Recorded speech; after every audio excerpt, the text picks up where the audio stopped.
The Apache Kid, yeah, he was like similar to Geronimo, a fearless warrior that couldn't be stopped. And there was an element of mysticism there because Geronimo, he was bulletproof. They couldn't shoot him. Bullets would go through him, bro. He could read the code, the army code. The army would send signals, flash signals to each other over long distances to communicate in Morse code. He didn't even know Morse code. He knew what they were saying to each other because he was psychic, bro. Like Geronimo was wizard, avatar, take your pick. Shaman, take your pick. I mean, all of these words are pretty much the same thing. They just mean, they're maybe more specific for certain people, but no, he was a powerful dude. And that's why people in the army screamed Geronimo's name when they jumped out of the plane and parachuted into World War II. This is a mantra for power. That's why people yell Geronimo when they jump into a pool doing a cannonball. Now they yell cannonball, but Geronimo, right? You've heard people do that before.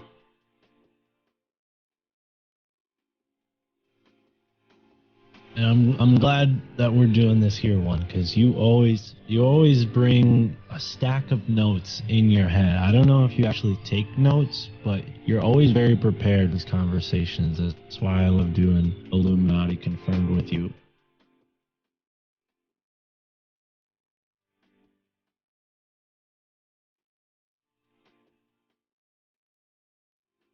Welcome to the Juan on Juan podcast with your host, Juan Ayala. X on 2 of my Google pages that had 15 tabs each. I'm starting the recording. They're not closed yet. I'm recording the audio. Well, I wanted to tell you before we started that I have my camera set up so we can look at these books, this book, if you want to see documents and pictures of Skull and Bones. Yeah, dude, I love it. I can see it. All right, perfect. All right, dude. Here we are. Welcome to the One on One podcast, Mark. How you doing, sir? It's an honor to have you on here. One of the biggest shows on the internet, one of the biggest podcasts ever. It's such an honor to be podcasting with you right now, bro. How you doing today? Dude, this is so weird. It's like the first time on your show, but the 100th time we've ever done a podcast together. Right? That is weird. I've been wanting to do an episode with Chris, but I'm like, we podcast all the time already, but not like solo. You know what I mean? So here we are. We were talking about on the phone today, and you mentioned Skull and Bones, and there was when I did the episode with Exertus, he brought up Skull and Bones too. And I want to let you get into your thing. If you want, plug your shit for people so they can find you. But I'm going to give you a little piece of information that I don't know if you had, and I don't know how true it is, that Exertus told me, which I thought was really fucking interesting. About Skull and Bones? About Skull and Bones, yes, sir. Are we going to start with that? I mean, we can start with that, bro. Plug your stuff and we'll get into it, bro. Yeah. I want to get into it. I have a lot. I'll turn my camera around and show you this big, huge whiteboard full of notes that I'm staring at. And then I also have my book right here. For those who don't know, I am one of 3 co-hosts on a show that Juan really is the brains of, called Illuminati Confirmed. That's right, Illuminati Confirmed, and it's Juan and Chris and myself, and yeah, I got my own podcast, but we're not here to talk about that. Come on, man, we're here to talk about Skull and Bones, and Skull and Bones is a research project that has spanned. I shouldn't say it like that. I have been studying Skull and Bones for about 10 years now. Way before I ever even listened to a podcast, let alone had my own podcast. And I don't know how much we've talked about this, Juan. You might know parts of this story. Maybe you don't at all. So it's a good opportunity for us to continue getting to know each other. And yeah, the story starts with me in community college. And I happen to go to community college in New Haven, Connecticut, the same place that Yale University is and the same place as Skull and Bones is. and I've learned a lot of weird stuff. And yeah, there's so many different avenues we can go down with this conversation, because as you know, this project is sort of culminating into a whole storyline, and I'm not going to reveal really what we're going to do with it yet. Podcast or documentary or whatever it's going to be, series, but it's a lot. And the question that I have that's been driving this is, why New Haven? Why New Haven? Why did New Haven become a place where so many incredibly powerful and wealthy people were funneled through? What made New Haven ripe for that? You know, because you and I have been looking into these concepts for a long time. I'm sure you're familiar with the concept of ley lines and energy vortexes and things like that. So that was my question, is like, I've been studying Skull and Bones for a while. I know most of the political stuff. I know most of the main, like, famous people that have been a part of it. But I wanted to know where this all connected to the other stuff that I was researching, like the Native Americans that lived in Connecticut, and, you know, what they thought of the land and where they considered sacred spaces to be. And maybe some of that was taken into account when Skull and Bones created what they created, or maybe even just when Yale was established. So the story can go in so many different directions. We can talk about New England. We could talk about the Native Americans. We could talk about just Skull and Bones. But I'd like to start with my story first, after I learn what you learned from Andreas Xerxes. So I love everything that you've been saying so far. And, you know, with Michael Juan, he, along with homie Romy, really, that he came down. He told me yesterday that he's going to be coming down in December again. So hopefully we'll be linking back up here in some months. But really, the work that Michael Juan was doing with the Susquehanna alchemy and all this stuff, where, you know, I remember you told me one time, look in your own backyard, right? So I did exactly that. When homie Romy came through, he's like, bro, let's look into so-and-so here in Florida. And when I start looking into Florida, there's a bunch of occult, weird things that are going on. So, you know, how you're saying you're looking in the area that you're living in, like, why New Haven? You know, why this area, the indigenous people, you know, all the horrific things that they did to them. So, yeah, I love what you're doing, and hopefully we can continue to do something like that, because I think it's important to really know where you're at and where you're from, and what it is about the energy, especially ley lines is 100% one of those factors. So the thing that I did the episode with Xerxes, and, you know, Xerxes just goes on and on when he's doing his thing. You know, it's real fast paced, you know, putting out information, boom, boom, boom. And I brought up the idea that, speaking of Florida, the Occult Florida, where when they were digging through and making the railroad system, they would come across burial sites of the indigenous people where they would give the bones away as souvenirs to the workers that were working the railroad system. Okay, they were building the railroads, and they would come across a mound, whatever, they're digging it up because they have to put the railroad through it, and they would give away the bones.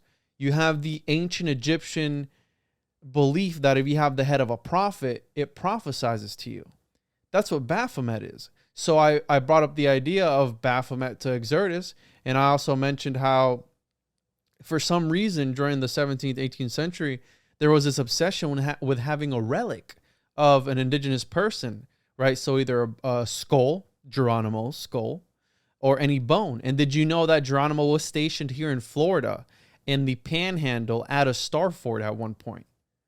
Geronimo, before he was transferred over to South or North Carolina, which I found very interesting. Again, looking into the occult history of Florida, which we do have some star forts laying around the state. So I came across that information. You know, it was like the famous warrior Geronimo was stationed here. And I was like, holy shit. And there's like, it's got hauntings and all this stuff in it. So the information that Xerxes told me, he was like, yeah, the Skull and Bones, their whole thing is that when one of their guys is dying, they hold the skull while tripping on fucking acid or any psychedelic in order to transfer information into that skull, right? So I had no idea about that, but it made me think about the crystal skulls, where we know crystals hold information. We know there's various skulls all over the world from various people. It's like the OG USB drive. Like, hey, listen, I'm about to kick it. I'm about to die.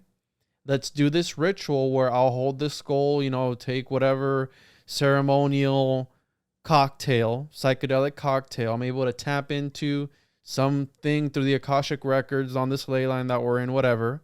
And I'm going to download my information, my consciousness into this skull. You have the ancient Egyptians obsessed with what? Preservation of their carnal bodies for what? To come back later? To download their information later into the body later when they come back from the afterlife? Like, what's the whole thing with that? You know what I mean? I remember one thing in particular when they were teaching me in school about ancient Egypt, that the ducts on the pyramid, those two ducts that go up like that they were for the soul of the pharaoh to ascend through. And I've always said that the pyramids... Duck with a T, not a K, right? Yeah, ducts. Like DUCCT. Yeah, the water ducts, the air ducts. They're like, hey, they're quacking their way out of the pyramids. So I was like, okay, whatever, dude. So that always stuck with me, because I've always said that the pyramids, there are a vibrational amplifier. I have a friend of mine who's laid in the box in the king's chamber, and he said it vibrated so violently that he needed to get out when there was people chanting within, because they don't let you chant within the pyramid, bro. They say don't. Damn, Juan. You know people who live in Russia. People who live in Egypt. Damn, how many people do you know, bro? Oh, I know a guy who knows a guy. So this guy, he does tours in Egypt, which I've been wanting to do forever, dude. But they're like 21 days long. I can't just call out of work for 21 days. I got a family. You know what I mean? So there's that. But, there are different beliefs. And I don't know if that's true or not. Is it true that before the elders of the organization died, they held the skull in their hands and did a ritual to pass on the information to that skull? Is that true at all? Did Andreas Exertus share source material for that? We did not. It was towards the end of the episode, man. We were wrapping it up. And he just, again, he just threw it out there. And I was like, wait a minute, what? He's like, yeah, dude, that's what they're all about. I'm like, skull and bones. I got to talk to him. That's why I hit you. I was like, let's talk about skull and bones, bro. I want to learn some more. Yeah. And that's the really profound downfall, but also upside of Xerxes. And this is in no way shade on Xerxes. If he hears this, he knows I'm complimenting him very highly. But he's so jam-packed with information that sometimes it just Tommy gun fires at you and you have no idea which bullet get the kill shot, It's just like, So that I am very curious to have a conversation with him about. I'm upset that when I had him on my show, he didn't bring that up. But my suspicion is that after that conversation, he started looking deeper into this topic, because I asked him to, and I asked him to join me again in the future after he had done more research on this group. So, boom, I'm very excited to follow up with him. I cannot corroborate that, nor can I provide any evidence for that. You're telling me this for the first time. So, yeah, no, I think that the crystal skulls that we find in Meso and South America are extremely ancient. Mm-hmm. So whether or not this concept of skulls holding information is, true or not, it seems like there's some sort of archaeological basis for this. Because to your point about a USB drive, it's like, what is a crystal other than an information storage space, right? In a way, is storing information. So, I would imagine the crystal skulls probably do the same thing. And considering that our skulls are actual minerals that have a, mineral quality of themselves, there are certain crystals that are a part of our brain's anatomy. We have magnetite in our brain, as well as a couple of other particles that can be best described as minerals. So whether or not those remain in the skull, who knows? Is it me, Mark, Oh, but do you? I feel that water tastes better when it's in a glass, In glass? right? Is it me or is that an actual thing? No, that's real. I mean, that the whole idea of water storage is that you don't want particles to bleed out into your water. So if you're storing it in plastic, there's naturally going to be, you know, a porous nature to plastic on a molecular level that would lend to a dissolution process, whereas glass on a molecular, very tiny level is very durable and wouldn't break down to water like that, you know, like sea glass and stuff. Like the only reason sea glass turns out like that is because the sand roughs it up. You know, water doesn't actually like erode glass, it stays in the ocean. But anyways, I don't know enough about physical sciences to tell you whether or not there are like crystals in the skull, but that would be my guess. We don't need a physical explanation for everything, though. And that being said, absolutely. Like a skull is such a powerful thing, man. Even just looking at it without that concept of consciousness transference. Think about how unique your hand is. Think about how unique your thumbprint, your fingerprints are. Your skull is going to be the same way. Your skull on a geometric level precisely is not the same measurement as anyone else's skull. I would go and venture to say that. I could be wrong, but I would imagine that given how many unique variations there are of the human body, you know, fingerprints being the best example of that, I would say that your skull probably holds some kind of value or energy to it.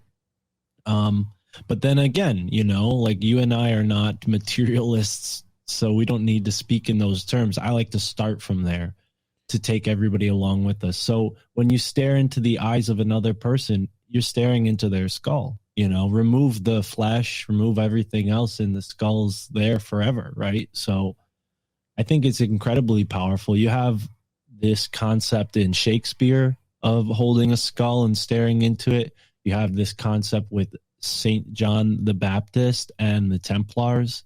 You have this concept with the oracle. Certain oracles in history have been associated with the underworld and skulls. And then we also have Golgotha, right? Is that where Golgotha. Jesus was? Yeah, where Jesus was crucified, and there's like billions of skulls there apparently. And then we have the catacombs in Paris where there's just lined with skulls. They have walls of skulls, almost seems purposefully placed like that. So I think there's this sort of esoteric line and thread that describes like that esoteric side of it. And I'm so glad we started there because that's somewhere where I need to focus more, I guess. And it's funny because that's like how the story kind of began for me too, with the skulls. And you know Thomas very well. He made this awesome comic book here. Actually, I should just put it right there. So Geronimo's grave was robbed. His skull was taken. His femur bones were taken by Prescott Bush, grandfather of George Bush Jr., father of George Bush Sr., and brought to New Haven from Oklahoma, and has been a part of whatever rituals they're doing, maybe what we just were sort of discussing, for almost 100 years now. And as a student at a community college in town, I was fascinated with anthropology. I was getting into smoking weed a lot and introspectively smoking weed, which led to me just because I had always been interested in learning, but I'd always had trouble with my attention span, right? And like I could read stuff, but I could never like finish a book. And that always bothered me as a young man in high school and stuff, because I knew I was smart enough to retain information, but there was just so much going on. And when you're that young, you have so much energy anyways, that it's really not your fault to have such a high attention span. I think it's been pathologized now. We think of it as like a bad thing, but it's just a part of being young. But cannabis really steadied my thought process out and allowed me to stick with a thought for a really long period of time. And that was really helpful for me, right? And I didn't understand quite why this was happening, but I started to understand that the quality of information I was learning at this age had something to do with the cannabis and whatever process was going on. I was enlightening myself, so to speak. Light, like Lite, like light version of enlightenment, like not anything intense. Like I wasn't like a monk. I wasn't being celibate or anything like that. But I was clearly on a path of learning. And the first like major synchronicity that I can even remember, sure there were others, was running into this gentleman named Amos, who happens to be from Arizona, happens to be of a culture that carries this deep wisdom, not just of plants, but of the world around us in a way that the old world once recognized. Now, again, materialists, we have to start from there, unfortunately, but that's only because our modern understanding of things has been so hijacked by materialism. And I had always expected and suspected that to be a big problem and a big barrier for me interacting with other people, because I've always been very set on the old ways. I love nature. I love being out in nature. I like the unchangedness of nature. So I always looked for a philosophy that matched that. And Amos saw that in me. And we started talking about cannabis. We started talking about Native American history. And he explained to me that he was homeless. And the reason why he was homeless was because he moved to Connecticut on a spiritual pilgrimage. And I'm like, well, what's that? At that age, I'm like, homeless? That's the worst thing that could happen. Like, I don't want to be homeless, like I want to have a home. I live with my parents. I'm safe. I'm sound. I go snuggle up in my bed, So that was like kind of shattering my perspective as well. Like, this dude's voluntarily homeless, like it's not because he's a drug addict or alcoholic or something. He's just, voluntarily homeless. So he tells me about more of his story and how he learned about Geronimo and the real story of Geronimo. And it inspired him to move to New Haven. And even though he had no money and had nowhere to live, he said that if I come here and I pray for Geronimo, something good will happen. And this is like my mission, it was a mission that went beyond physical desires. It was a mission that went beyond physical needs. It was a spiritual pilgrimage to connect with Geronimo. And he connected with me and many other people too. I wasn't the only person who he knew at this time. He actually told me, like, there's a sort of invisible college of people that were learning from him during this summer. And I've never met most of those other people. And it's a really interesting thing because I started learning these things from Amos in a very like firsthand kind of way. And it disillusioned me with school. I said, these teachers that I'm learning from in school, they're just stealing my money. They're just wasting my time. So I dropped out and I, continued going and hanging out with Amos every now and then at the park. And he taught me a lot, man. It started with the Geronimo story, but then he taught me about the history here in New Haven and how the green, the very green, another word for park, the green. I don't know if you guys have town greens in every town, but in New England, every town has a green. And New Haven's green is pretty famous. It's a historic landmark because New Haven was built in the 1600s, and it was built in a 9-square grid, with the center square being a common area with grass and a field and a lot of elm trees. And it was a burying ground. It was an ancient burying ground, not just for the colonists, but for the Native Americans. The actual park itself? The park itself. That's creepy. So the park itself has no, for the most part, and we could screen share a Google image of it so you can see what I'm talking about here. But yeah. It's almost laid out like in a magical squared kind of way, almost like a Enochian magical square type of way. Exactly. So what's really strange is there are over 6,000 dead bodies buried under the green. Okay. And like you just kind of said, like, wait, it's a park. People have music festivals. People just sleep on the ground there. There are benches, there are paths, and there are 3 churches that were built in the 1600s on this specific spot of land that the whole town was centered around. So the whole town. This is New Haven, correct? This is New Haven, and if you bear with me, I might be breaking up a little bit here because I'm trying to open up Google Earth. But yeah, I'll show you the overlay of New Haven and give you a deeper perspective of what this place is really like. Let me share my screen here on StreamYard. And to add to a little bit of what you were saying at the beginning, you know, we're talking about crystal skulls and this occult practice of having skulls.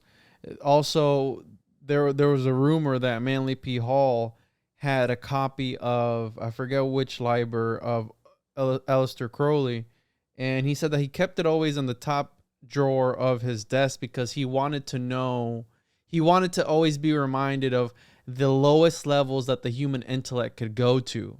And I said that to Thomas, and he said, yeah, dude, and that's also why they keep skulls on top of their desks, because they want to be reminded, like, hey, I could go down to that level eventually. And you have René Descartes, I think Therefore I Am, his skull went missing. They raided his tomb, and for the longest time his skull was missing in a private collection.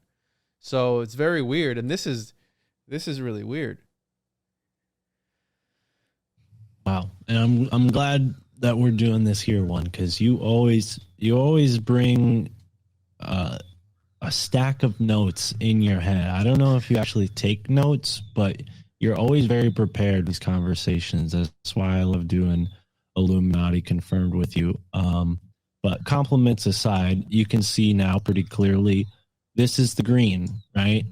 And I used to hang out right here. This was my spot right here. I would walk over there. I would sit behind the center church, where there is a gravestone behind the center church. It's the only like visible gravestone. And even weirder, just like the catacombs in France, underneath the Trinity Church is a catacomb. So they had to raise the level of the ground in order to separate the common area that people are walking on from the burial ground. But if you go inside of this church, you can still see in the basement the original gravestones that were on the original level that the park used to be on. So anyway, so we have our sort of obvious things that stand right out. Pentagrams, right? You see the pentagrams with the paths? Yep. So that is clearly something, right? There's something going on. But Chad Stuckey, who I recently had on my show, he took a look at this and he said, Mark, check this out. There's an 8-sided fountain right there, which is also significant. The octagonal building and shape, that's something that goes back to Rome, and it's a structure. Hold on one second. Goes back to Pythagoras too, bro. And that tell me about it. The number 8 to them, the octad, it signified infinity.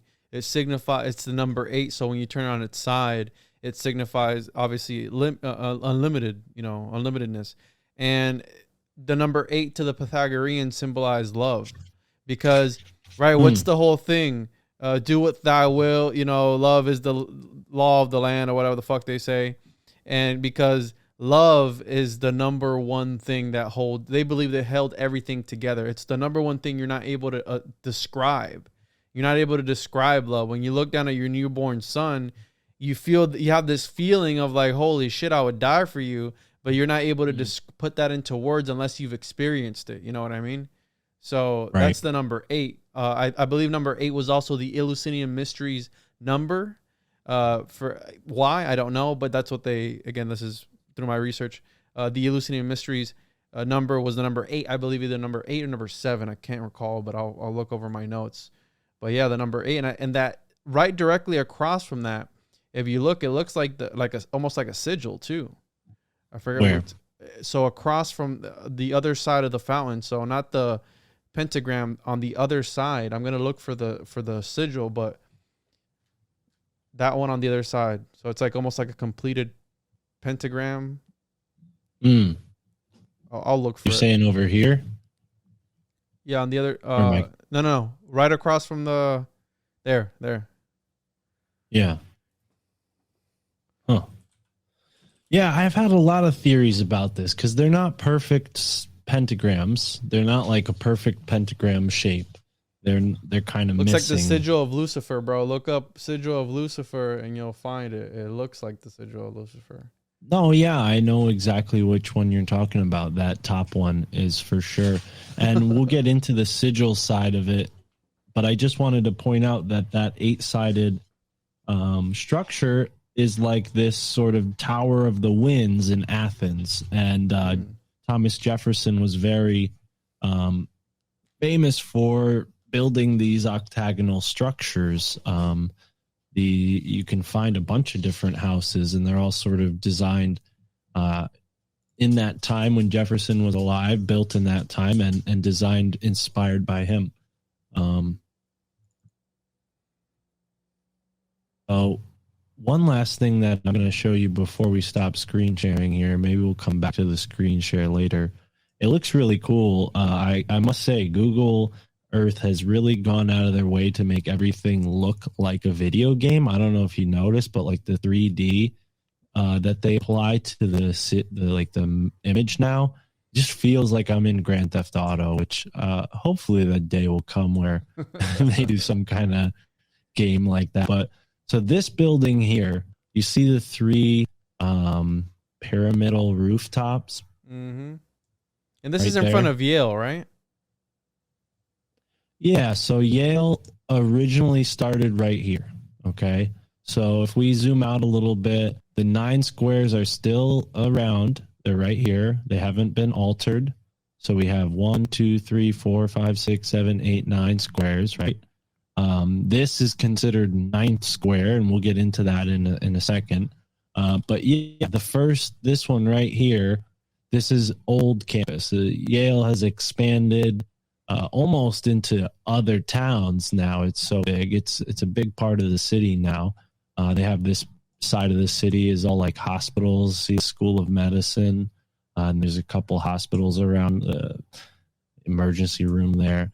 So, this is all part of the university campus. They have all sorts of buildings throughout the city because they're really made New Haven. I mean, it's a university town.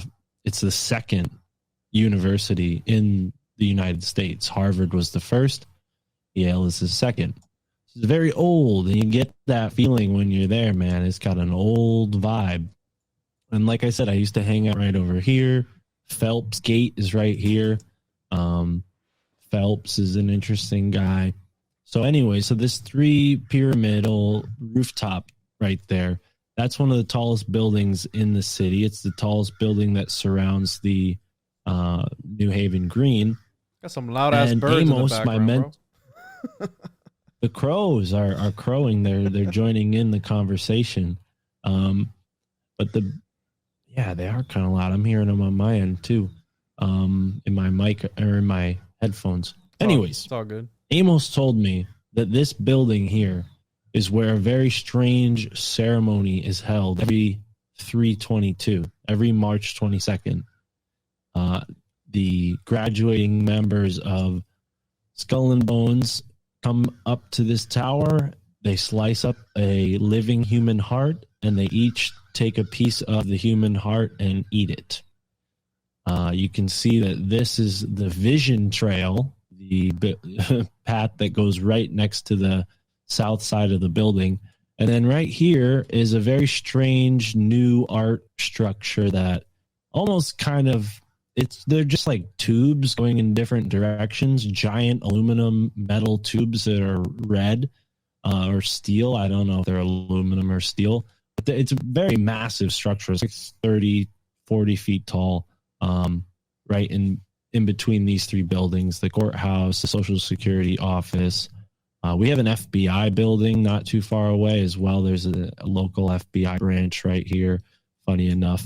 But yeah, I've always thought of this building as kind of, or this art structure as kind of like a heart because of the way the tubes are shaped. It almost looks like valves and like, you know, around a heart because it's red.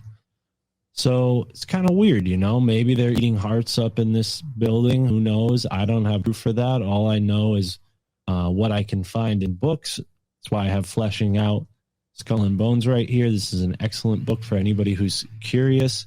But I also have my secondhand information and my experience, you know, and Amos didn't just teach me about skull and bones. He taught me about cannabis and plant medicine and how to be a man, quite frankly. I mean, this is at a time when I was 17, 18, 19 when I met Amos. Those 3 years were sort of when I spent the most time with him. I haven't really hung out with him a lot in the past few years. I did visit him very recently, only 2 weeks ago. But yeah, so he kind of came into my life synchronistically and filled a role, you know, because my family thinks I'm crazy. That's the name of the podcast. So I don't really get a lot of support from my real father about this stuff. And I'm blessed to have made a lot of really great connections with other male role models throughout my life. And Amos is certainly one of them. So let's go and zoom out just a little bit and then we'll get off of this screen share. But New Haven, like I said, when it was founded in this 9-square grid, and they created the New Haven Green to hold exactly 144,000 people, so that in the Book of Revelations, when Jesus comes back, they could all be picked up and saved off of this green, right? That's the idea. Not only did they build it like that, but like we just went over, it's an ancient burying ground. The Native Americans, who were called the Quinnipiac, which that word became the word Quennetticut. It's the same word. The Quinnipiac Indians basically sold this land to a guy named Theophilus Eaton for 13 coats. And a couple of other people were there as well. But they designed in the shape of this 9-square grid, and they called it New Haven, a.k.a. New Heaven, right? And it's no coincidence that on the Eastern Rock, which is one of two very sort of magnificent looking, they're not extremely tall, but compared to the shoreline, they're pretty high up. These two rocks, Trap Rock Mountains, are on either side of New Haven or New Heaven, and one of them has Mary Magdalene on top on this Soldiers and Sailors monument. There's Mary Magdalene. Interesting. Right there. And what's interesting is that New Haven is on the same line of longitude, right? Longitude is the north-south measurement. It's on the same line of longitude as the Andes Mountains. So what Peter Shampoo has told me is that there is a serpent energy, a ancient serpent spine that goes through South America, through the Bermuda Triangle, through New Haven, up to the Canadian Shield, and to the North Pole. Right? You see how there is a straight line that goes from there through New Haven all the way to the southernmost point of land in South America. There is a directly straight line, and it's no coincidence that in New Haven, they have all of the native artifacts from the whole North and South America. In the Yale Art Museum and the Peabody Museum, they have thousands of artifacts from Machu Picchu, from Mesoamerica, from Southwest United States, and of course up in the north of Canada and everywhere else that Native Americans left a trace. The Yale collection is one of the largest collections of Native American artifacts, and one of their, I think the 6th president of the Yale College was a man named Ezra Stiles, who wrote a lot about the Native American culture and their spiritual perspective. But before we finish, because I keep adding things on and then saying, all right, well, one last thing. So when you look at the 9 square, does anything come to mind for you, Juan? At the 9 squares? Mm-hmm. Oh, what I mentioned to you earlier, Enochian magic style, magical squares, but usually 6x6. Right. So the magical squares are not. The magical squares are not only and always 6x6. You see, different magical squares have different values. So a 3x3 magical square equals 15 on all sides when you run the numbers 1 through 9. And 15 is the number of Saturn. So we have Saturnian magic being encoded into the framework of this city. And not to mention, Brother Zerdus mentioned how we have this, ritual that the Skull and Bones do near the death of one of their members. Well, upon death, at the funeral, every Skull and Bones member is presented with a sickle and a shaft of wheat. So, and that's left on their grave. So if that's not Saturnian, folks, I don't know what is. So anyways, we got Illuminati confirmed. Yeah, they're confirmed for sure. So we got a lot going on here, brother. And yeah, I thought that was fantastic. And you know what else really tipped me off to this? And it's still a little foggy. And again, remember I said how I wasn't quite sure if these paths here are, for to represent pentagrams or what they mean. Well, if we're going to talk about this square grid as a 9 square grid, then you can imagine that each of these lines are connecting to points. So you can make a word or a code with a 9 square, right? So let's say we have 1, 2, 3, 4, 5, 6, 7, 8, 9. Each of those numbers has a corresponding letter value. And then we go ahead and draw the number that we want. And those lines become the intersecting paths here. So if that has any meaning or not, I have yet to fully dive into. But the reason why I had a suspicion that the 9 square was set up in the arrangement of the Saturnian 9 square is because this grid was oriented to the west, which is a common practice. In those times, they did not orient maps to the north. They oriented them to the west because either the west or the east. So where we would see the north side of the map on a map today would have been either the east or the west, right? Yeah, so I've they heard shifted about that. it for whatever reason. Mm-hmm. And if we do that here, and then we run the numbers of the Saturnian 9 square grid into this, what they call 9th square is right here. And this is exactly where 9th square is. Whereas if you went and just did it 1, 2, 3, 4, 5, 6, 7, 8, 9, 9 would be there. So my guess is that it's not 1, 2, 3, 4, 5, 6, 7, 8, 9. It's the magic square grid that we see when we look up that pattern. And I have it saved. I'll just stop screen sharing. And what do you think so far? It's the law of reversal, right? So I have here some stuff pulled up for you because you mentioned Saturn, which obviously I'm very fond of. The number 8, because we have the octad there, that 8-sided shape, which is very important because it's not a 4-sided shape, which 4 is the number of the demiurge, right? Formation. He created the entire universe. But we have here the Pythagoreans began to study the nature of love in an effort to observe its functions in the universal law, and they either discovered, were told, or in one way or another found out that the number 8 was the great secret number of the Eleusinian mysteries, the number of the great mother of mysteries, the number of Isis and Diana, the great goddesses of Athenians. And also we have here the number 8 is composed of 2 4s. 4, or the tetrad, represents the divine power involved in the creative process. The Lord of the material world and also that part of man which is involved in the psychic mystery of generation, the demiurge or secondary creator. For as the universe creates the soul, so the soul in turn engenders the body.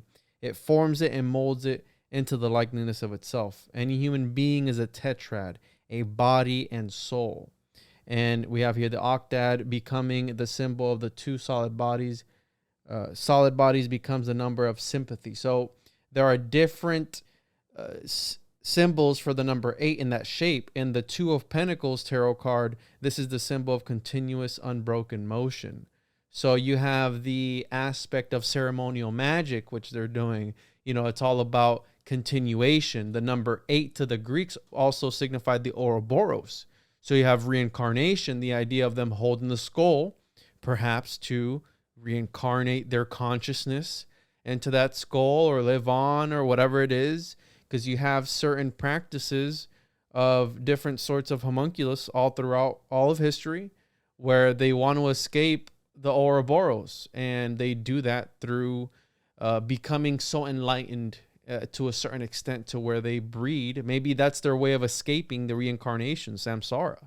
You know, transferring their consciousness to this skull so it stays in the carnal realms with their brethren in order to not have to redo the cycle again. You know, I like where I'm at now, so I'm going to stay here with my brothers. So here it is. Before I die, I'm going to do this ritual, you know, again, ceremonial magic way. That the one building, that structure that you showed me reminds me of a portal. If you look at it from, you know, Google makes it look kind of distorted, but it looks like a portal. You know what I mean? So you have that aspect to it too. And for those that are wondering, like, oh, well, you know, the directions and all this stuff, that's why it's a cult. They're not going to just plain out come and say, hey, you know, this is actually the direction that you're supposed to look at it from. It's like, no, it's going to be occulted. So if you look at the esoteric directions, you know, the 4 cardinal directions, they, you know, back then they changed quite a lot. You know what I mean? To the ancients, they were very different. And the name that you said of the indigenous people, that's where the name Connecticut comes from, correct? Right. So the Quinnipiac people lived in what is now New Haven, North Haven, and everything. You got to keep in mind, like, a lot of time, and I'm going to pause myself every now and then because there are motorcycles passing behind me, but you got to keep in mind that these people, they weren't necessarily nomadic in the sense that they had no home, but they were sort of like what we would call snowbirds, right? They would move to a warmer place when it was winter, and they would stay in a cooler place when it was summer. And this is New England's one of the best places you can be in the summer, even the further north parts specifically, because it stays nice and cool. We get humid, you know, in August, but for the most part, it's a pretty comfortable summer. And it seemed like a lot of them were traveling up here using the 4 rivers, right? These 4 major rivers, the Connecticut River, the Hudson River, the Delaware River, and the Susquehanna River. You mentioned Michael Juan, who has been a big inspiration for myself and homie Romy as well. Now, when it comes to the Quinnipiac people, they, like I said, they were pretty much given like a deal like, hey, stay out of this area. You could, you know, do whatever you want. And over time, you know, that changed. And we'll get into that maybe another time. But that is something I'm focusing on, is the whole aspect of treaties and writing treaties, and how that was a big part of not just Yale, but the colonist mindset at that time. But yeah, the Connecticut River was called the Quinnipiac River. It just means, you know, and we got to keep this sort of with a grain of salt, because you have to keep in mind the people translating these native languages back then were very biased. So they also didn't really care too much to be accurate. They kind of just summarize things. Yeah. And it's sad because, you know, unfortunately, when these two cultures met, one of them seemed inferior compared to the other. And I don't think either was superior. It was just a matter of uniqueness and two cultures clashing. And that's the other side of the story that I hope to untangle, because our idea of the Native Americans and their relationship with the New England colonists is very filled with myths, and that whole Thanksgiving thing was BS. But yeah, the Quinnipiac, that's the name of the state, Connecticut now. And it's just interesting that New Haven itself wasn't even a part of Connecticut for the first 30, 40 years of its history. It was its own colony called the New Haven Colony, and it actually had land all the way down in Philadelphia. There was a group of New Haven colonists who traveled to Philadelphia and claimed that for the New Haven colony before the town of Philadelphia was established. So, if we want to connect everything back to Michael Juan and all that, it certainly fits. Then here's the other angle. So the Native Americans that Michael Juan and Ross Ben were talking about, the Lenape, the Lenape, that's the same group of people that were up here in Connecticut. They all had different names because they were from different areas. They spent time in different areas. So they considered their name like if I met you and never met you before, you said you're and this is not where you live, so I'm just making up a random example. But let's say you said, "Oh, hi, I'm Clearwater, Florida," and then I said to you, "Oh, I'm Bridgeport, Connecticut." That's how they introduced themselves, because that's how they thought of themselves. Who are you people? Well, we're the people of this place, right? So, and they did travel a lot too, which is okay, so it's not as simple as they only stayed in that one area that they were named after. But yeah, there is a sort of naming magic that goes on too, where now you have Quinnipiac University. You have, all of these towns that are native towns, names, native words that have been transitioned into English words. All the names of the rivers, right? Naugatuck, Housatonic, and on and on and on.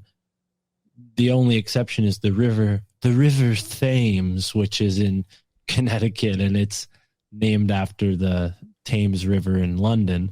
But yeah, it's interesting to see those similarities as well. But I was going to pull up that magic square thing here. I feel like it's a little rambly, and I'm sorry, but you're doing me a big favor by helping me organize my thoughts here, you and all of our listeners. Yeah, no, it's perfect. I like doing dry runs of the material that if I'm going to do a presentation.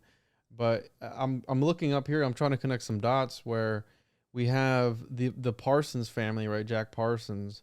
His grandfather of 9 generations was one of the founders of Springfield and Northampton in the 1600s. And I looked up how close Massachusetts is to where we're talking about. Who's the founder? Who?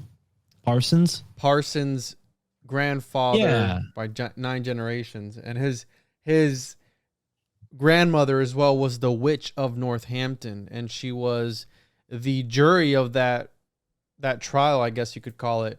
It had the same peers from the Salem witch trials. So she was convicted, and she was sentenced to 10 weeks or something like that, because allegedly she was talking to the devil. But obviously it's coming, related to the guy who literally tried to summon the devil, and they were doing all this Babylon working, and it connects to Enochian magic as well. That's why I'm familiar with it, because that's what they were doing for the Babylon working ritual. Enochian magic. Right. So that I will say, Springfield, Northampton, they're both on the Connecticut River. Northampton's close to, I don't know if it's directly on the Connecticut River. It might have been in those days. Most places were organized around a body of water. So yeah, there's a connection for sure. The first witch trials happened in Connecticut. Some of the first hangings happened in Connecticut. The whole witch trial thing got kicked off in part by the guys at Harvard, actually. And then, some of them went on to become the governor of Connecticut. Mr. John Winthrop the Younger actually was an alchemist, and he was the first governor of Connecticut, the first governor of the Connecticut colony. Did I say second earlier? I don't know why I said second, but he was the first. He could have been the second, but And- he was early. And also, when you were talking about how when they settled there, the New Haven, right? You have the New Atlantis. You have this utopia, almost like the 144,000 number, almost like if it was like a new Atlantis, a new like a utopia that they wanted to live in. That's kind of freaky. Right.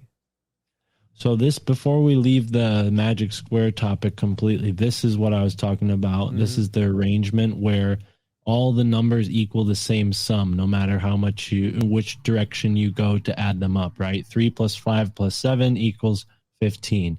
9 plus 5 plus 1 equals 15. 8 plus 1 plus 6 equals 15. You get it, right? So that's just the way this magic square magic works. And they most likely built this into the town green itself. And like I said, if we go and put this over the 9 squares, this would be the 9th square, which is the only square in town that they even mention. It's not like you go a block over and they say like, welcome to 7th square. No, they only call it 9th square. That's the only one, which is interesting because it is 9 squares altogether. And they talk about the 9th square itself. Well, you have the 9th gate, and I can also break down the symbolism of the number 9 for you if you'd like. Stick with me for a sec. So if we turn this on its side so that the 9 would be where the 7 is, and the 5 is where it would be, and the 1, right? So we turn it on the side like we do for the north, south, east, west thing that I was describing. And the 5 is in the center where we see the pentagram symbology, 5. And the 1 would be where Yale College started, the beginning. The monad. 1. That's where it all started, in that 1 square where Yale College, they call it the old college, is still standing to this day. And Geronimo is in that arrangement as well. He is in that first square within the tomb. So, yeah, man. And then there's also like a restaurant named Geronimo in Square 7. So wow, yeah, it is interesting that they have a restaurant called Geronimo's. It's like a slap in the face, huh? Yeah.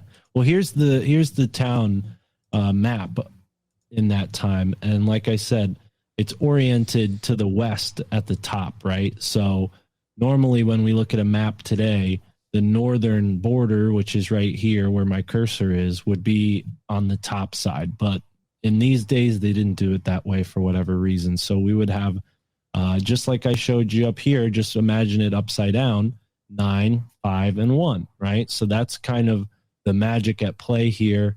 And also 1, 5, and 9 are interesting because they're kind of like the 3, like mid, like 1 is the beginning, 5 is the middle, and 9 is the end of the original numbers. And you know how important that is, you know, to this whole magic Alpha and Omega, stuff. yeah. Every, you know, word, every letter has a numerical value.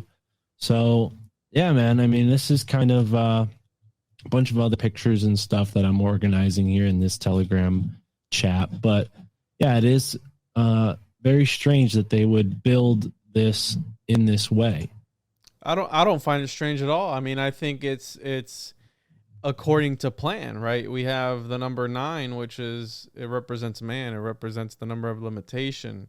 It's the sperm. If you look at number 9, it's the little sperm. And so it was also, according to the Eleusinian mysteries, it was the number of the spheres through which the consciousness passed on its way to birth because of its close resemblance to the spermatozoa, spermatozoon. The 9 has been associated with germinal life. Man is the 9/12 of a circle, 9 months in the womb. Man falls short. He is the incomplete circle. So this whole idea of, it's very interesting that they have Geronimo on the number 1, right? Because the symbolism of number 1, the monad. And on the topic of John Dee, his monas hieroglyphica, where a monad is a thought from God. And John Dee in particular was trying to come up with a symbol that would encompass all the metaphysical, the spiritual, the sciences, everything into one. So pretty much what he was trying to do was deconstruct reality itself. This is why Tracy Twyman talks about that we are in, John Dee is actually the demiurge because of he committed some alchemical experiment and we're in his reality. Bro, think about that though. What you just said before about the number 4.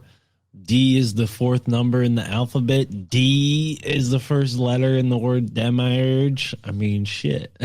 Hey, I mean, it makes sense to me, bro. It makes sense to me. If you consider that John Dee was kind of the first, when we talk about this plan for New Atlantis, right? He was kind of envisioning this idea of the English Empire before anyone had even really had that thought. Mm-hmm. And what does Michael Juan and Ross Ben show us? That they started on the 40th in a 40 by 40 house with 40 men for 40 nights. So we got this 4 symbolism all up in the founding of this country.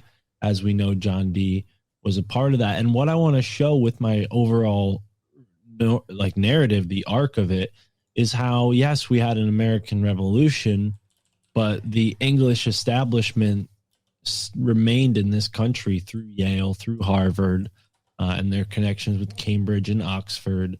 And this picture I'm showing in the corner here is from 1874, New York, Harper's Weekly. And it is a man with a sash that says communist, with a button with a skull and crossbones symbol right there, or emblem. And behind him it says Committee of Safety. So they were already using those sort of meaningless, sort of deceptive phrases, right? Like we see with like the public or what's the World Health Organization, that's actually the World Poison Organization. And so it's interesting to see these sorts of ads at this time. There was a time in our country, sadly, where journalists were, not sadly, it's sad that they're not still like this, but there was a time in our country when journalists were actually journalists and they covered stuff like this. It's surprising.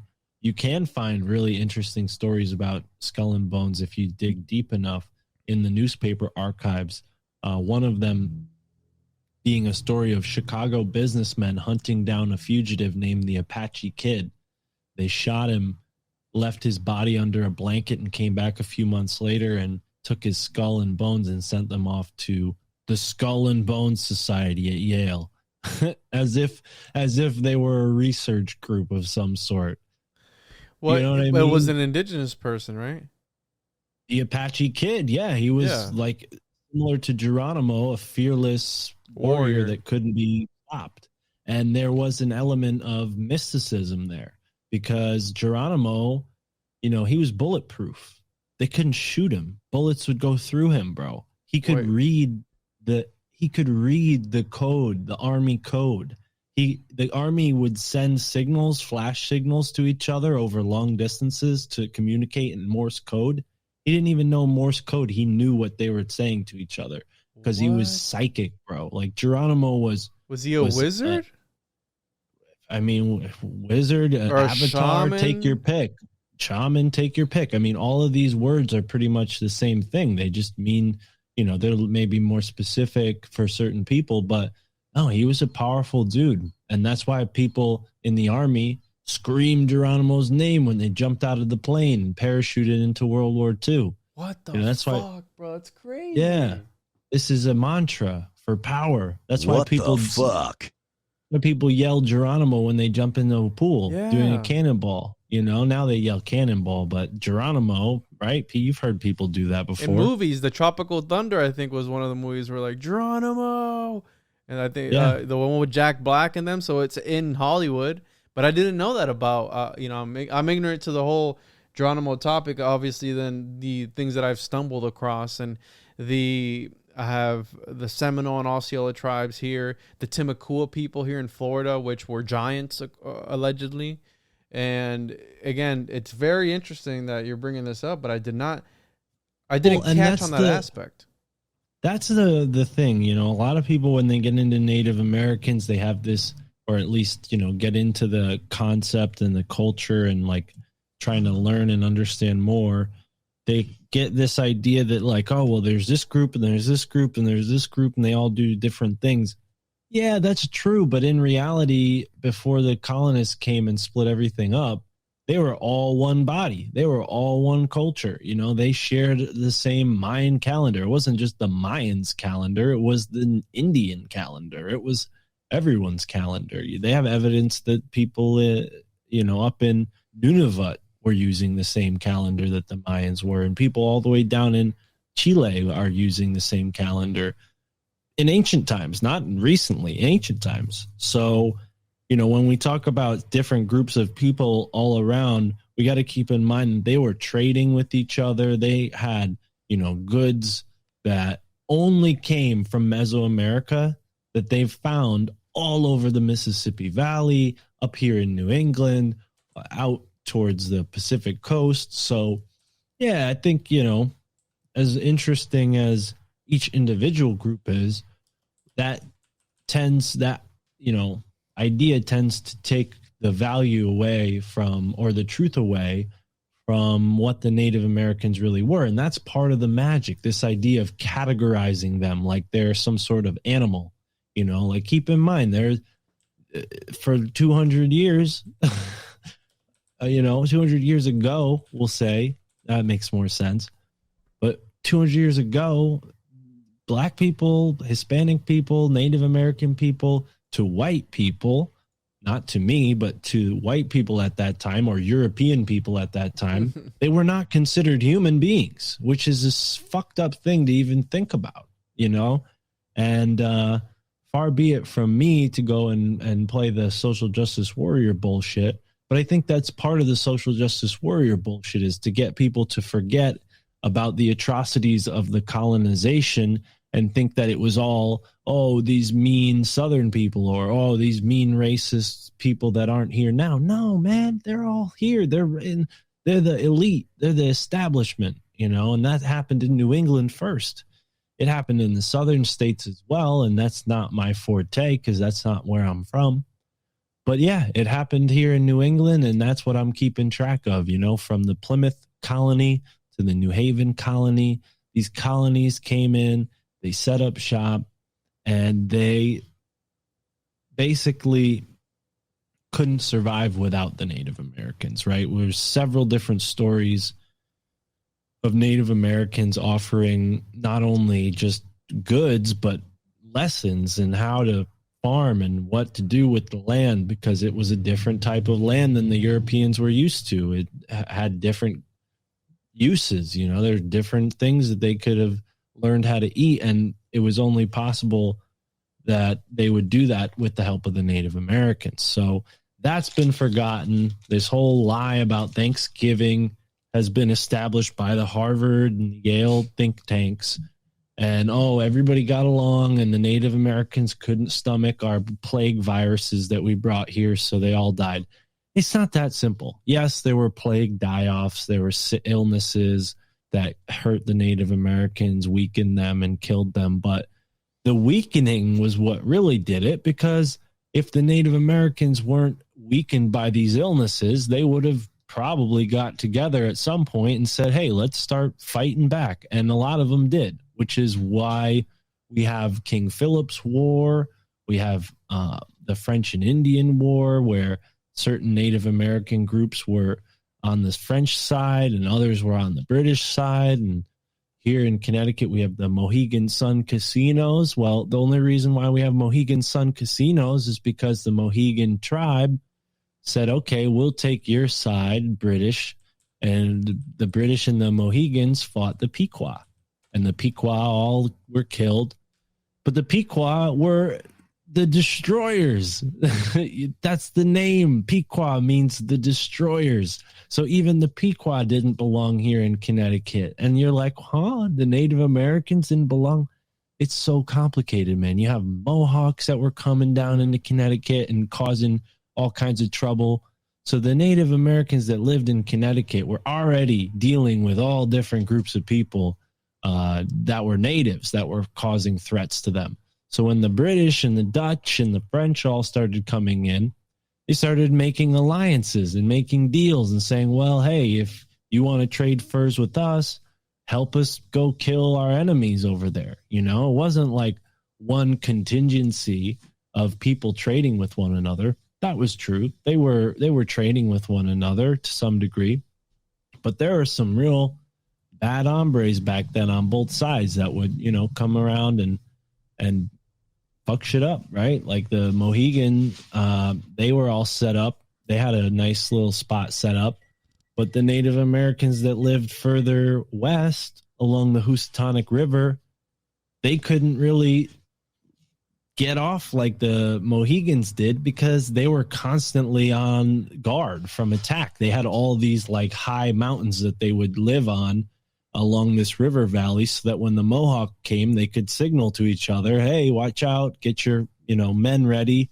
The Mohawk are coming and they're going to either kill us or take everything we have. So it's a complicated history. It's a bloody history.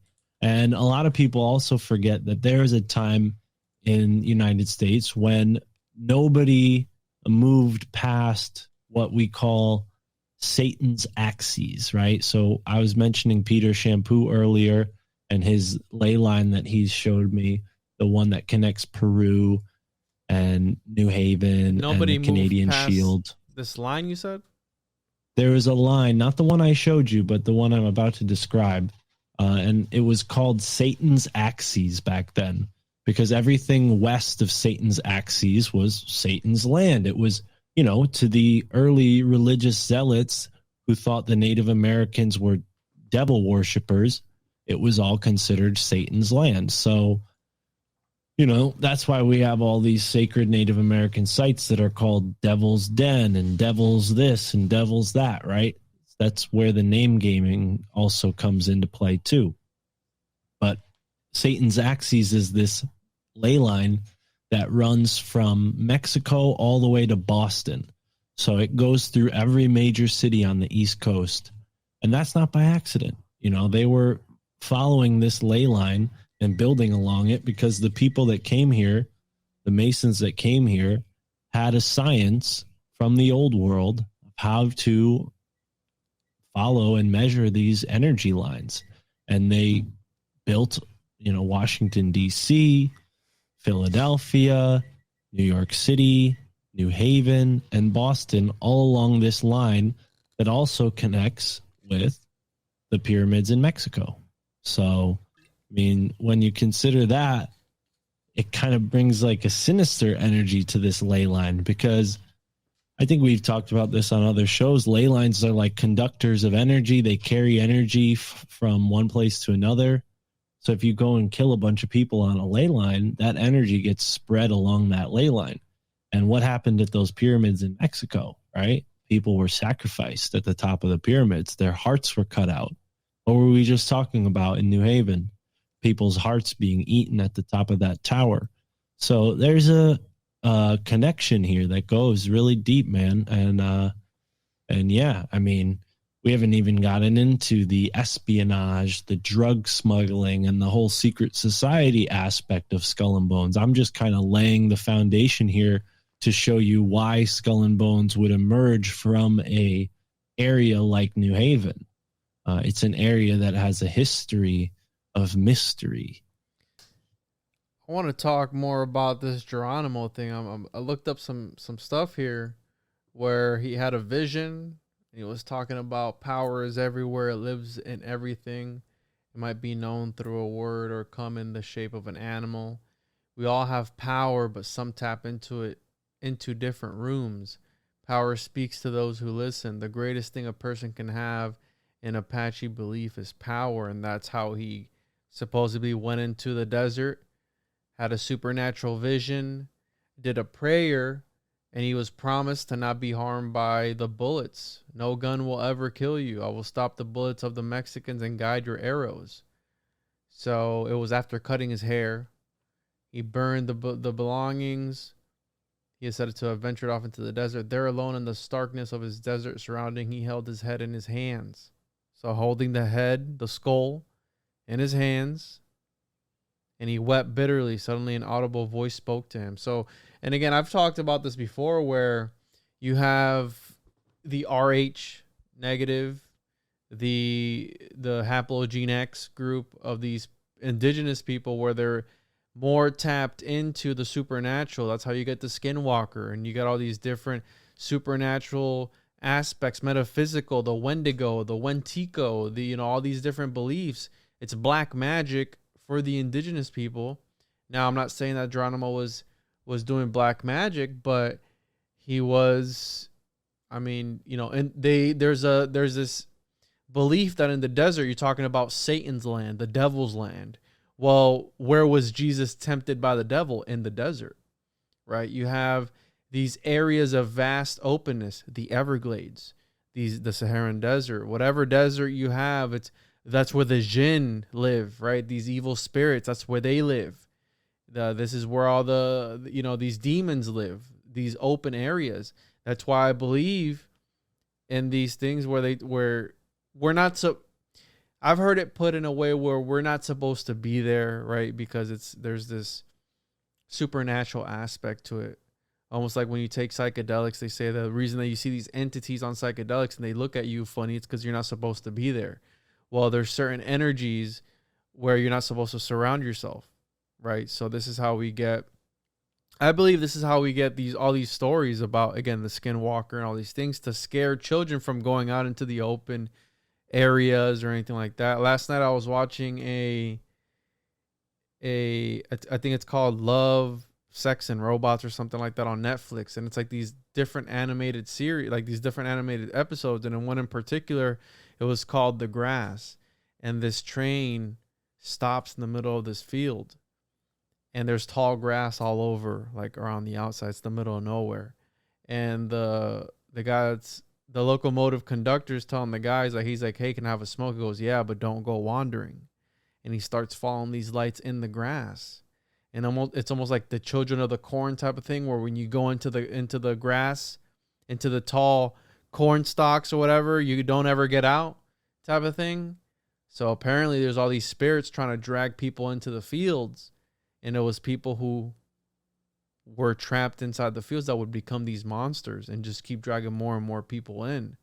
So I think that there are places like that around the world where they've been cursed by the indigenous people of the area, because you're desecrating their burial sites. You're coming across burial sites and giving the bones away like souvenirs to the workers.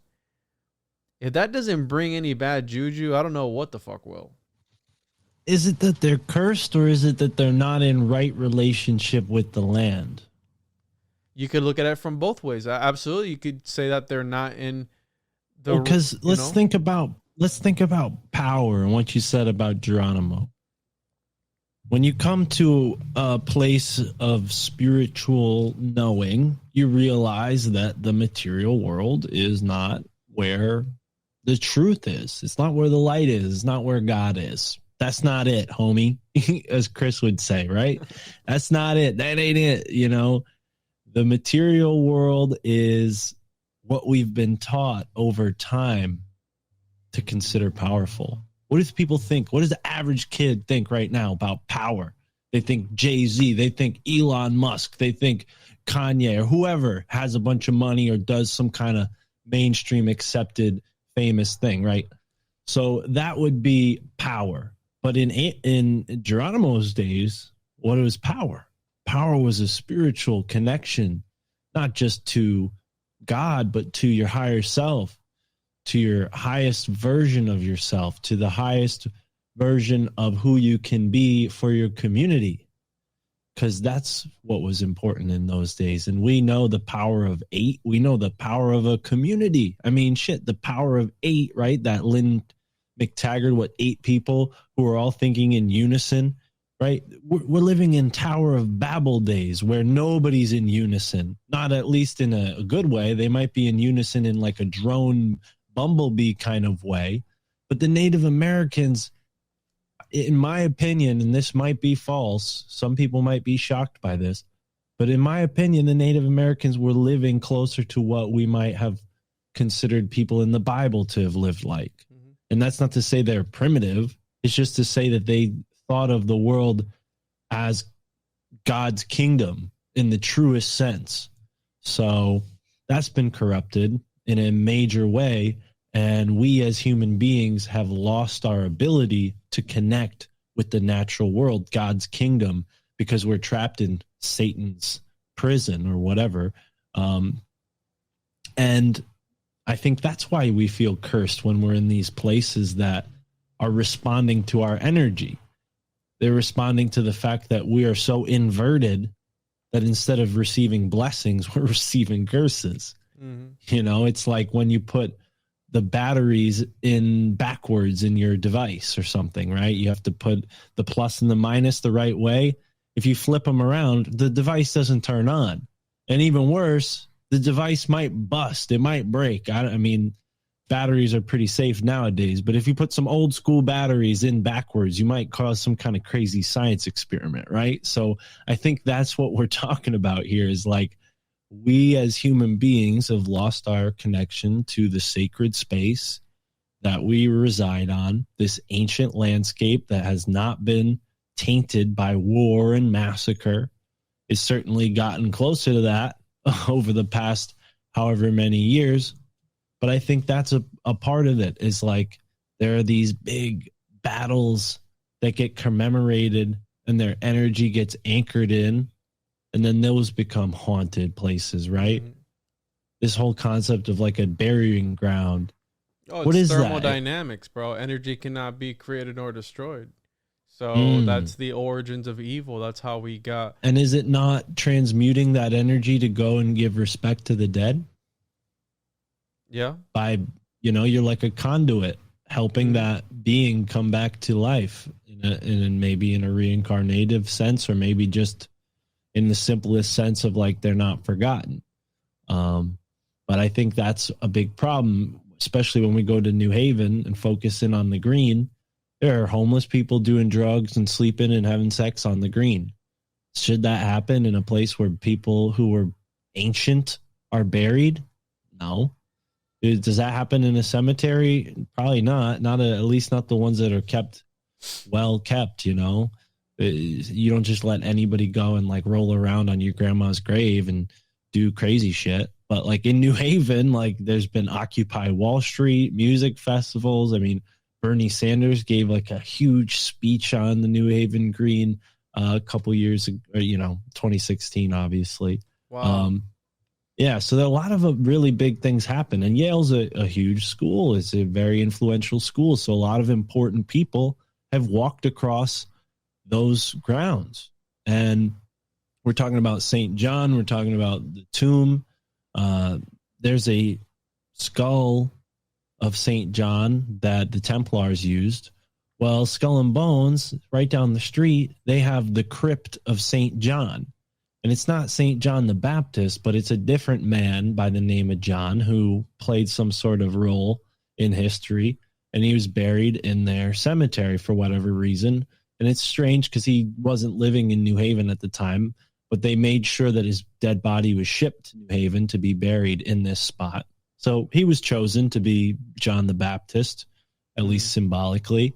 And yeah, his crypt is there. And Skull and Bones is just the first of 9 different secret societies that are still in existence here in Yale. You know, Book and Snake is the other one that's pretty interesting because if you take the word Skull and Bones and you reverse it, at least the acronym, Book and Snake, right? BSSB.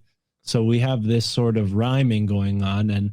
And the other group that's pretty prominent is Scroll and Key. And that is, a lot of people that have gone on in like the film, art, entertainment world writing world have been a part of Scroll and Key, if I'm not mistaken. Another thing that Exertus brought up was the Mormons, and it was like a scroll, right? That he said was like the key to understanding everything. And there's, a secret society called Skull and Key. There's the Wolf's Head Society too. That's right next to those. But you have, again, the law of reversal, which we know Crowley talked about, inversion, transgression. You have these also weird magical. You know what a wolf's head is? No, I don't. It's a symbol for the son of a mason. The head of a wolf is the son of a mason. The head of a wolf is the son of a mason. Yeah, it's an ancient symbol that, and I just learned this recently from who, I don't remember, but the Ankh, actually, I think Nathan Lee Miller Foster taught me that. Shout out to Nathan Lee Miller Foster. But the Ankh is upside down and there's a wolf's head on it. So yeah, that wolf's head lodge, I've actually been inside of it. This is a part of my story that we didn't even get into yet, which is I was a delivery guy for a bakery for a couple years in New Haven. And one of the clients that the bakery had was Yale. So I would go and deliver pastries and bread throughout Yale. And one day I dropped off some pastries to this weird building that's kind of attached to the older building. And I noticed the older building and I was like, oh, that's really interesting. What did this used to be? And the lady said, oh, this is the old Wolf's Head Lodge. Do you want a tour? And I said, yeah, of course. So she took me around the inside of the Wolf's Head Lodge, or what it used to be Wolf's Head Lodge. Now they have a different building on a different street, much closer to Skull and Bones. But yeah, it's interesting. The ceilings were very high and they had a balcony overlooking the dining area, which was strange. I don't know what that kind of ceremony they would be doing with a balcony overlooking a table, but you can imagine they had some pretty weird meals, possibly. I don't know. But yeah, it's definitely a part of like my life that I didn't plan for. You know, I never was like, oh, I'm going to be a bakery doer. Jesus Christ. The fuck was that, bro? It sounded like gunshots, man. Jeez. Talking about, I didn't know this is going to be part of my boom boom. Damn. Sounded like some gunshots. Those were not like firework booms. That was like a boom boom. We've been hearing fireworks all week. That's the first time that. Oh, it's near 4th of July, so. Yeah, but that's the first time I've ever heard a loud bang at this apartment that's actually like shook me. I don't know. That maybe just because I had the headphones on and I heard it through the microphone. But yeah, that was either really close or a gun. Anyways, I don't live in the safest area, so it could be a gun. But anyways, let's get back on topic here. Yeah, I didn't plan on being a bakery delivery guy. I actually met an old friend of mine who started the podcast with me, my buddy Jay. He was on the podcast for a couple episodes, feels like years ago. It wasn't. And Jay and I became best friends, yada, yada, hung out a bunch. He was a manager at a bakery and got me a job as a delivery guy.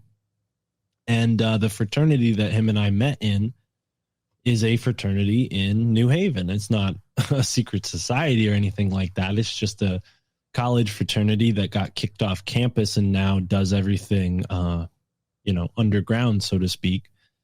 But it's interesting because they have a couple stories that interact with Skull and Bones, being two fraternities in the same town. They kind of had to assert themselves, I guess. So there was this whole concept of stealing.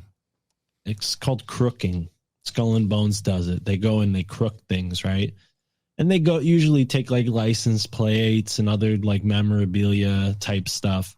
So I guess our fraternity had a ritual, may or may not have had a ritual like that, where we would go out and do something illegal.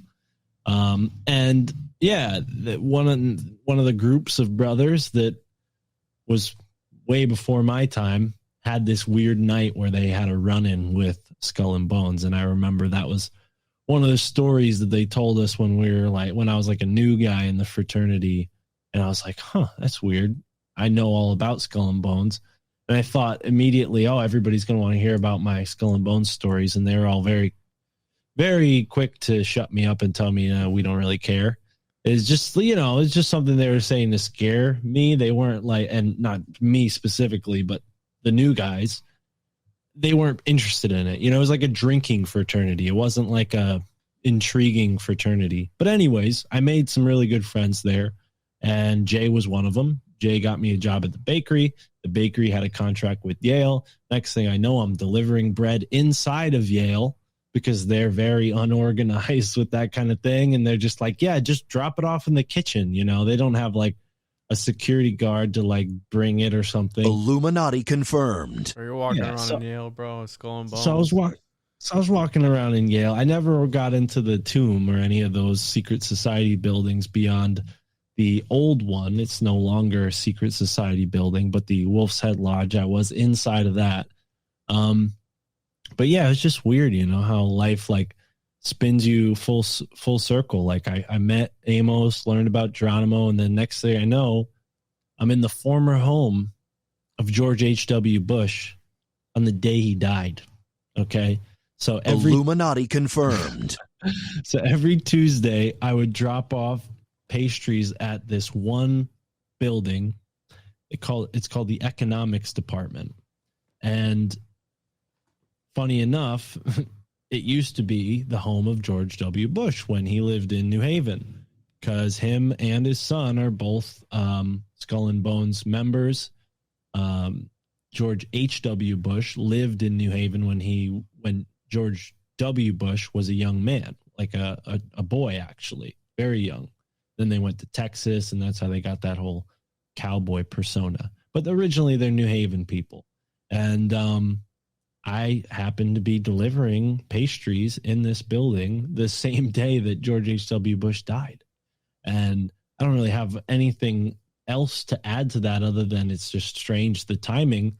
But it was kind of a beautiful building, like the way it was furnished, and the trim on the wall was all wood paneling, very nice, you know, carpets. And it's a very luxurious school. They have a lot of expensive stuff, but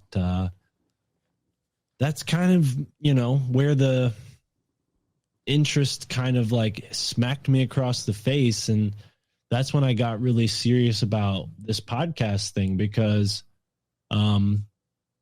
at that time I was listening to Tinfoil Hat. I was listening to all these shows, and I was like, you know, I want to do podcasts. I got to do a podcast. I got to get myself in this somehow, because I have something to add to it. I have something to say. I have stuff to share. And yeah, after that, I started a podcast. It didn't go anywhere. We just did like a YouTube show for like 8 episodes over the course of a few months. But then, you know, my whole story with Sam, how I met Sam. And then the first time I had an opportunity to talk to Sam on his Patreon, I talked to him about Skull and Bones. And full circle again. Now I'm talking about it and diving into it and working on a pretty big project where we're going to break it all down from the beginning to the middle to the end. Yeah, just be careful, bro, because obviously these are very powerful, influential people who, I mean, if that's not weird to anybody that a lot of the biggest names have come out of these secret societies, the fact that they're secret, or even not even secret, they're not even secret, that they're exclusive, right? Certain family bloodlines that have walked through those doors, stayed there, interacted with the same people. You know what I mean? Like that's weird. That's why the secrecy, why the exclusivity, why all that? Why do you need to do all that? Because again, it's a big club and you ain't in it, and these guys are doing, maybe they just want some, you know, a nice club to have friends and brothers in and just feel like a sense of home to them. But I think that it goes above and beyond that. I think that they are fucking with the metaphysical, and they do think that by partaking in these rituals, they are unlocking powers within themselves. And what do you have to say about the Skull and Bones being on the pirate ship, the pirate flag as well? Because that's also another aspect to this, isn't it? Yeah, well, I mean, the Jolly Roger is a part of pirate culture, and the people who started Skull and Bones were definitely smugglers, if not pirates as well. Yale was named after a governor of the British East India Company, a man named Eli Yale, who on the phone earlier, I was telling you that he can trace his lineage all the way back to, of course, royalty in Wales, and then all the way back to Normandy and Italy. And the Italian family that he's related to has some very, very big, deep connections. I haven't really like fleshed that whole side of it out yet, so I don't quite want to tell you what I told you on the phone already. Not that I'm never going to talk about it. I just want it to be more of like, one of the things that we get into with this project. So got to keep some things under wraps in order to tease people. But yeah, it's interesting that, some of the major East Coast establishment families who sent their sons into Skull and Bones made their money in the slave trade. They made their money then in the drug trade, because when slavery became illegal, well, they had to devise a different way to have a body of people who would do their bidding. And that was the way was achieved by intoxicating them with drugs. And I think they first experimented with this with the Opium Wars in China, where they got everyone in China all drugged up and used that as a way to take over Shanghai.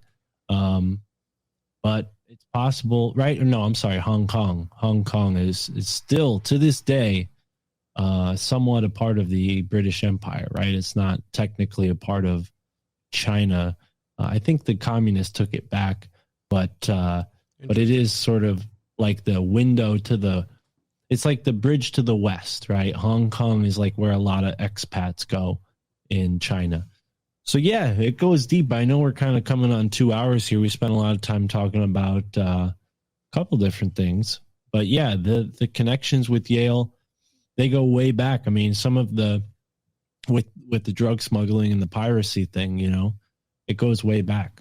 Yale was, like I said, in the British East India Company. They were selling slaves. They would bring all these slaves to New Haven, stand them right in that green where I was showing you on Google Earth earlier, and sell them off. Wow, that's why there's crazy, dude.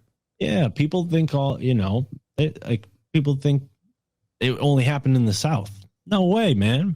Shit was happening up here too. I mean, there's whole towns in New England of slaves that left the South and came and found former slaves that were here in the North, and they all kind of made their own little towns, and of course had their own size of towns. And then during World War II, they came in after World War II, rather, they came and segregated all these groups with the highway planning, right? They went and like divided all of these places up, and New Haven is no different. They did exactly that.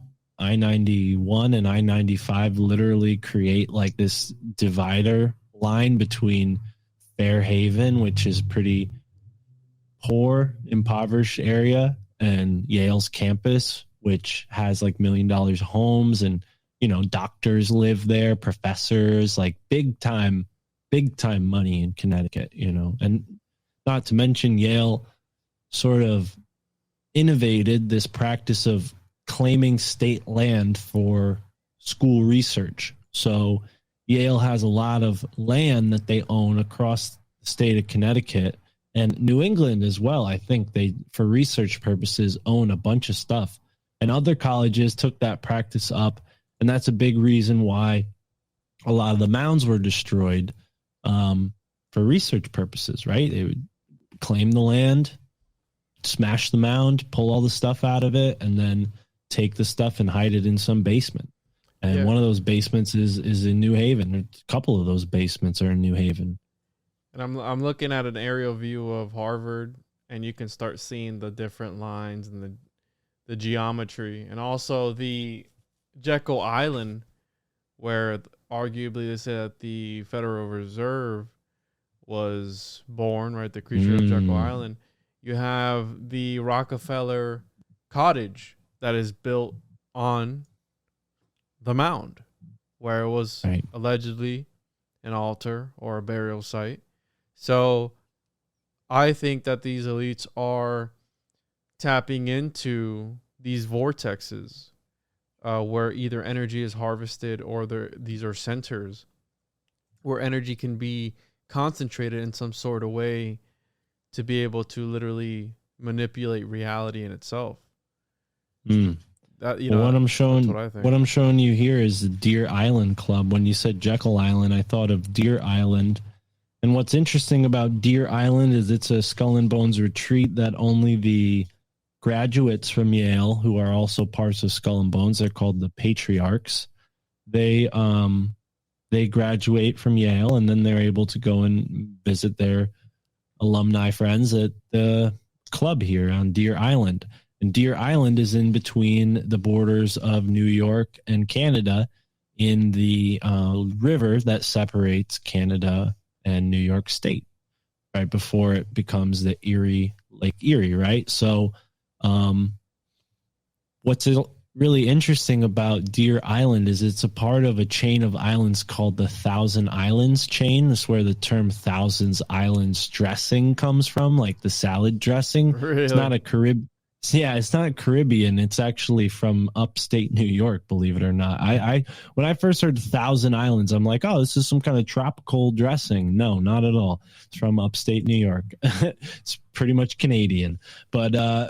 yeah, in ancient times, or less recent times, those islands were known as the Islands of the Manitowo, which for the Native Americans, most groups know that word, the Manitowo. And it means like spirit or demiurge even, right? Demiurge is kind of like a spirit. It's not the same as what they meant when they said Manitowo, but you get what I'm saying. It's like a tutelary spirit of some kind. Manitowo did all kinds of things. They were like the elementals almost. Mm-hmm. They had the Wanakan Tanka, right? That's the creator. And then they had the Manitowo. Manitowo was like spirits that would help people, and it's like a good spirit.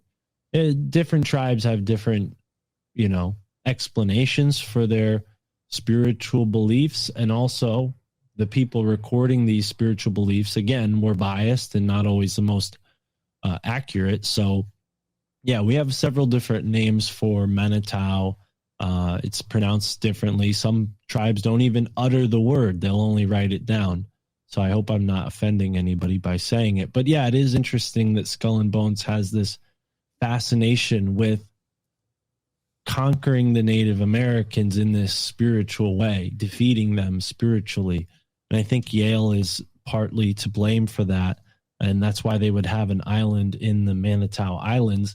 And not to mention, New Haven itself is in a place where the Native Americans said that Hobomoko, basically like this big evil giant.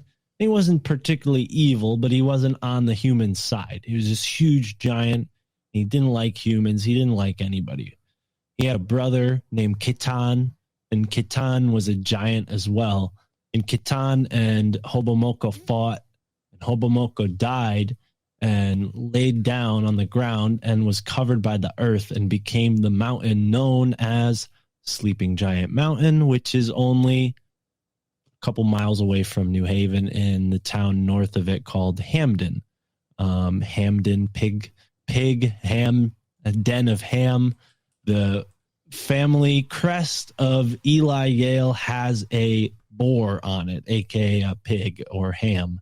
So anyways, so they have this Sleeping Giant Mountain. And then they also have two other mountains that are very close to Sleeping Giant that are sort of in the same mountain chain. And in those two spots, we have one where I showed you earlier on Google Earth, where there's the Mary Magdalene on top of the Soldiers and Sailors Monument. And then that's the East Rock. And then what's called West Rock. And so there's East Rock, West Rock, and Sleeping Giant. That's in Canada, Sleeping Giants in Canada? Connecticut. I'm trying to look for a picture. Type in Sleeping Giant Hamden, Connecticut. Getting a bunch of other shit around the world, but I'm not getting No, Sleeping Giant Hamden, Connecticut. You'll find it. But yeah, and then on West Rock, they have this thing called the Judge's Cave, which is where these judges who were a part of execution of King Charles, they fled from England and hid in the colonies on top of this sacred mountain. So that's interesting. There's also a building here that looks kind of interesting too, on the Hamden State Park, Sleeping Giant State Park. The castle, you mean? Yeah, I mean, it looks weird. It's got like rows of 3 windows. It's got the iron bars inside of the windows. There's no glass in the windows. It's just a window frame of stone. The iron bars have like spider sort of depictions of spiders, just to like art style them up. So yeah, that's interesting, the spider. But as far as I know, Peter Shampoo told me that was built by the Citizens Brigade back before World War I. They were trying to like give people jobs after the Great Depression or after World War I. I don't remember exactly what time period. Let's build this random tower right here. Yeah, let's just build this. Get a bunch of people to get busy and build this tower. Yeah, I think there's something to that. There's also another. There's a part of Sleeping Giant called Abraham's Cave, and it's like interesting because a man who was related to the famous Barnum from the Barnum and Bailey Circus fortune. Forget his name. P. Barnum. Yeah. P. Barnum. He has a name. The first name I don't remember right now off the top of my head, but Barnum had pretty much like fame and fortune and had all these weird things that he was collecting. And his son or his nephew ends up dead inside of this cave in Sleeping Giant. So, yeah, and now it's remembered as Abraham's Cave, which seems like there's something more there that I haven't found. But, yeah, I don't think any of these things happen by accident, from Deer Island to Sleeping Giant to, the 9-square grid that we talked about before. You also mentioned hearing me discuss this on another podcast about how a group called the Order of the File and Claw broke into Skull and Bones and got a pretty good description of what the interior looked like. There's also been women who have allegedly dated men who are part of Skull and Bones who have taken pictures from inside. And I know it's probably a lot a lot more difficult for them to stop women from doing that.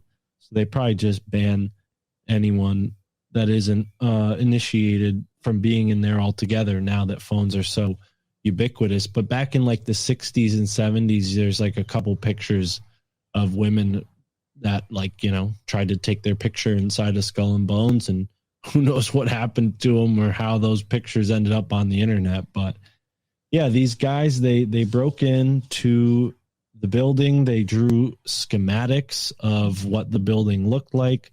And this was prior to its renovation. So when you Google image search the picture of Skull and Bones tomb, you'll find a building that's twice the size of what it used to be. So it used to look like this in this image right here. This one right here. See this one right there? Mm-hmm. Yeah. So see how it's kind of thin? Now they have a doubled building size. And that's because after there was a break-in, they went and renovated it and made it bigger and more secure. And they, for a fact, know that that's Geronimo's skull and bones. And what's on it? Thor? Is that what that says on there? Where? I'm seeing a picture. You have an image you picked up an image? Yeah, they for sure know that Geronimo's been taken there. There's a couple different stories.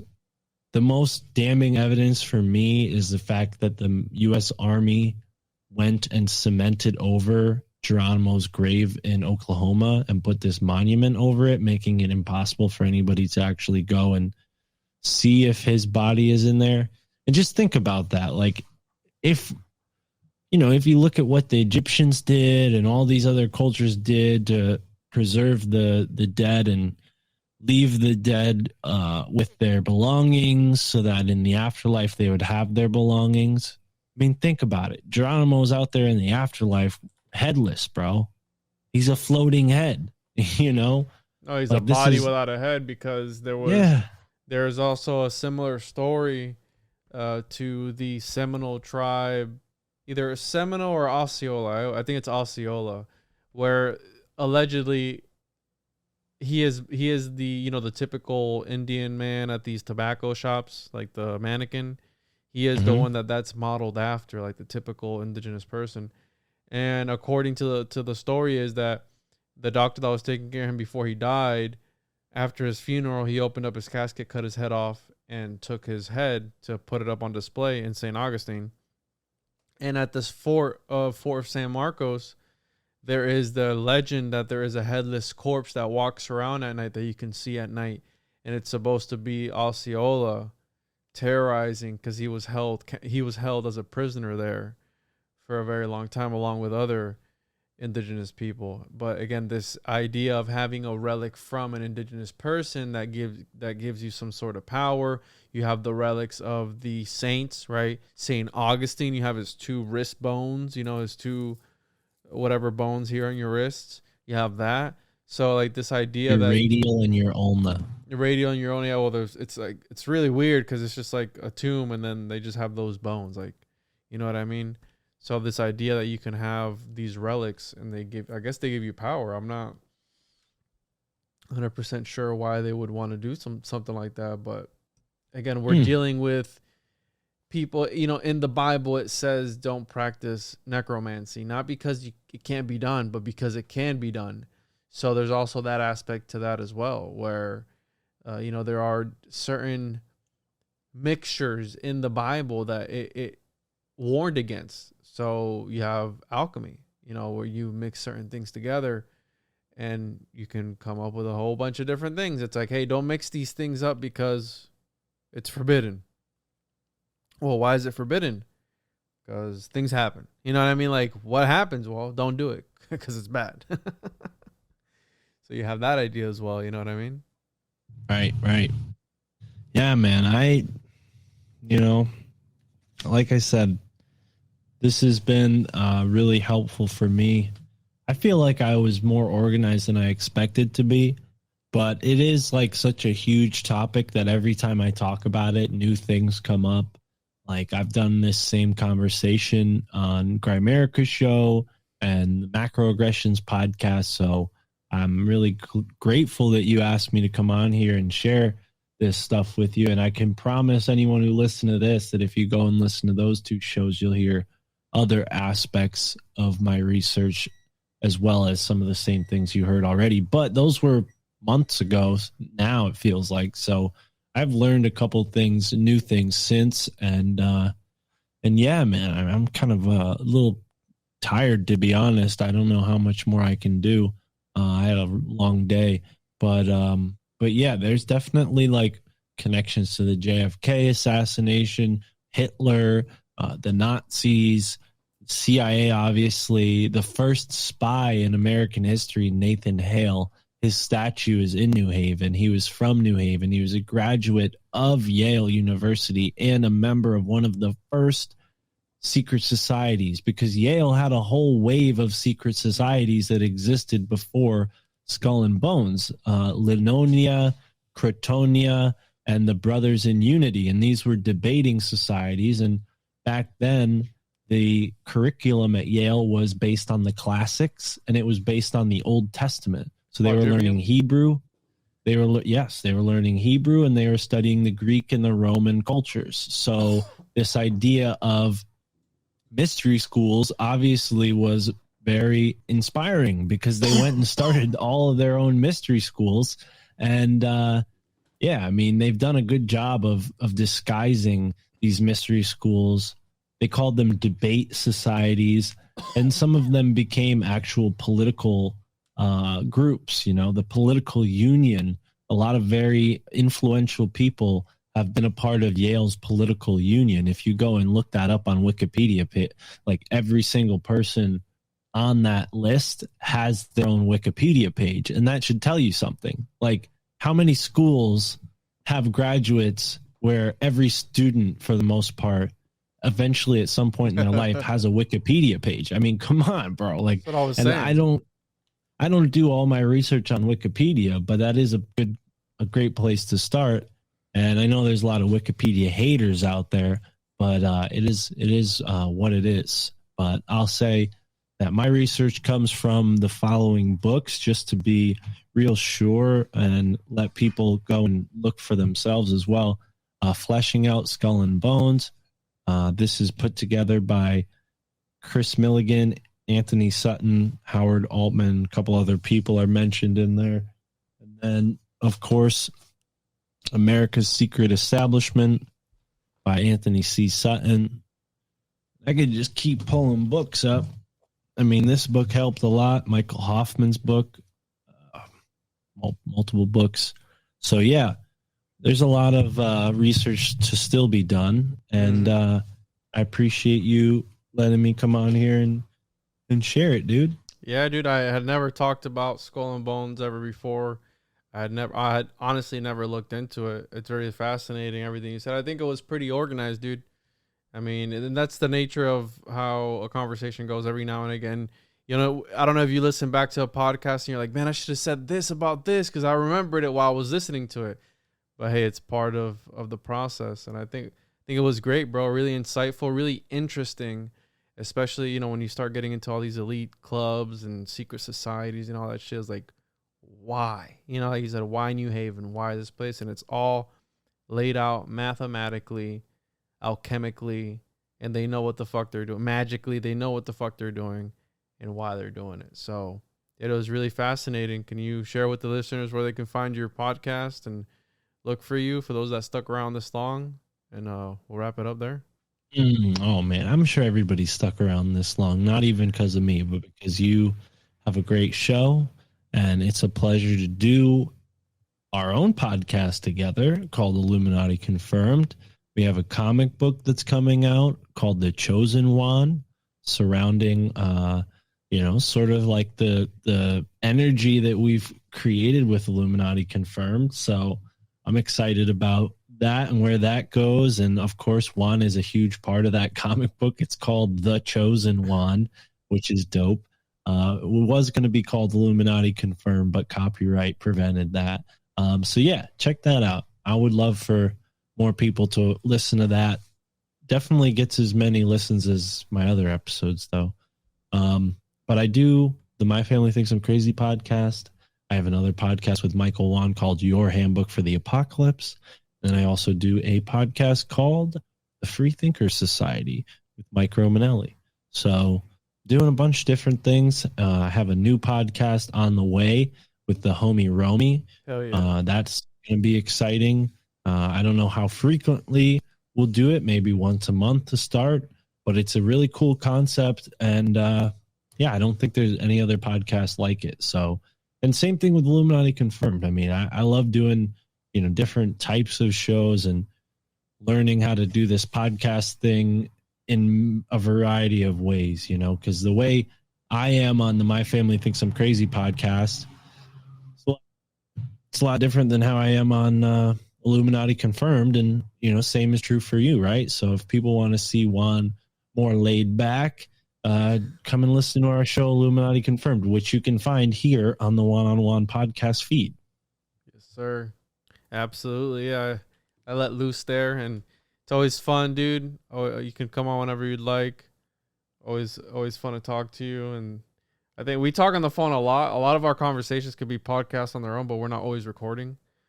Well, that's the difficulty with this conversation is like, I'm so used to just like bullshitting with you on the phone that like I almost felt like I was doing that right now, like today. And then I had to like be like, no, Mark, stop. Like you're on a podcast, like be more on it. So apologize to you and everybody if I felt a little more laid back. I know this topic deserves accuracy and being on top of it, but I can't help it. Hanging out with Juan is so fun. I always just chill. And yeah, we got into it today from an angle that I haven't gotten into it before. I've been learning a lot about like all of these really strange religions lately. They're not strange, but they're strange to me. Calvinism, Protestantism, Puritans. Like, I'm trying to learn as much as I can about all those religions because I think there's like occult aspects to them. Calvinism for sure has some occult ritual magic stuff included in it. And then like the Amish, I don't know if you know this, but they're like Amish powwows, they call them. And it's like this type of magic that they do. And all the Amish have these like sigil paintings on their barns. Like they're these sort of hexagrammal designs, and they make them into blankets and all kinds of stuff. And it's supposed to like ward off evil. And yeah, it's very interesting. There is like this deep magic culture. And the Amish, why I brought them up, not randomly, but because they were colonists too, you know, and they're kind of like this microcosm that hasn't changed much since those times. And we can analyze their culture today and get a glimpse at what maybe the Puritans in New England were like back then. I mean, we didn't really even get into the witch trial stuff, but you know, from your parsec